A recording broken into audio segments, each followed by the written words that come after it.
Masih dalam pengharapan kita tegak berdiri, menyentuh langit dengan tekad yang tinggi.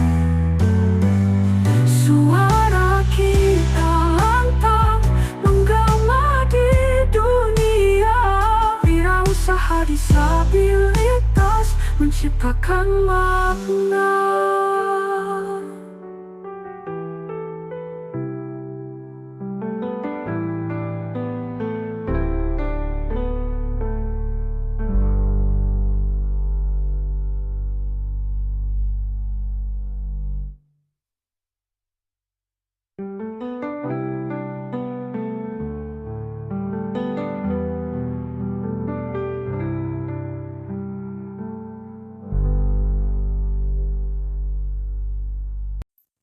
Assalamualaikum warahmatullahi wabarakatuh. Alhamdulillah kita ketemu di channel Hadi Edukasi.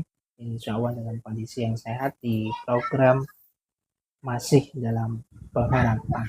Selalu berharap terus jika kita ingin tetap bisa bertahan. Kemudian kita bisa saling memberi manfaat dan selalu optimis di setiap waktu. Kali ini kita akan ngobrol tentang kondisi-kondisi yang pernah kita alami dan mungkin sekarang kita mengalami untuk selalu merasa dalam kondisi yang sendirian, nggak ada siapa-siapa, nggak ada yang dipintai tolong dan lain sebagainya. Jadi pokoknya di satu titik kita merasa sendiri aja gitu, sendirian, merasa sepi, dan kita rasanya melakukan apapun tuh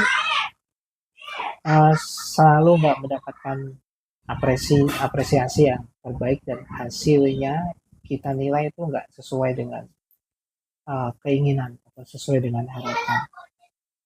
Fase ini wajar nggak sih sebenarnya? Kalau menurut saya, kita siapapun orangnya akan berada dan akan pernah gitu ya, akan mengalami fase-fase seperti itu. Siapapun orang akan merasa di kondisi yang sendirian, dan itu tuh sebenarnya wajar karena pada dasarnya kita itu hidup juga, terakhir juga prosesnya juga sendiri gitu ya, dan kita juga nantinya juga akan sendiri. Jadi ya bukan hal yang aneh misalnya teman-teman atau kita ada di fase merasa sendiri. Yang paling penting, kita jangan melupakan bahwa tugas kita itu bukan merenungi kesendirian, itu merenungi kondisi-kondisi yang sepi, kondisi-kondisi yang gak sesuai dengan ekspektasi, rasanya serba salah. Jangan fokus di situ, tapi coba tanya lagi, masihkah kita bisa bernafas, masih bisa hidup, masih kita bisa merasakan suasana yang cukup ramai atau suasana yang cukup sejuk di hari-hari teman-teman. Kalau emang iya, ya berarti tugas kita adalah berikhtiar, lanjut melakukan sesuatu sesuai dengan fashion, sesuai dengan kondisinya kita masing-masing. Jadi kalau kita ngomong soal kondisi-kondisi seperti itu dan kita bertanya nih, coba kita tanyanya yang lebih positif. Apa yang mau kita lakukan di kondisi yang sepi? Apa yang kita mau lakukan di saat kita itu nanti akan melewati fase ini? Tentu yang kita harapkan adalah jejak-jejak yang baik, jejak-jejak yang memberikan kontribusi, dan jejak-jejak yang cukup positif untuk membangun diri sendiri, untuk membangun keluarga, untuk memberikan kebanggaan ke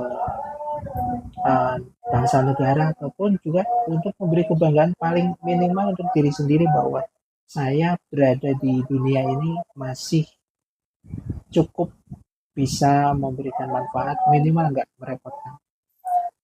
Nah, kenapa saya membahas ini? Karena kemarin ada yang memberikan feedback gitu ya, yang mengirimkan email, coba dong Mas pahami atau berikan sudut pandangnya tentang fase di mana seseorang itu di tempat ramai, di tempat biasa aja, tapi dia merasa sepi, merasa sendirian.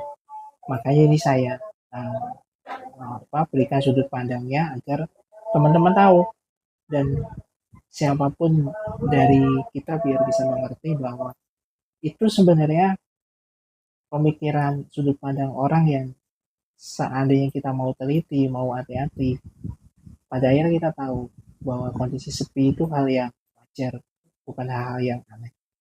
Kadang kan itu hanya kejenuhan-kejenuhan sesaat yang sebenarnya bisa kita hilangkan dengan tadi, dengan pertanyaan-pertanyaan positif, atau saya biasa nyebutnya afirmasi positif.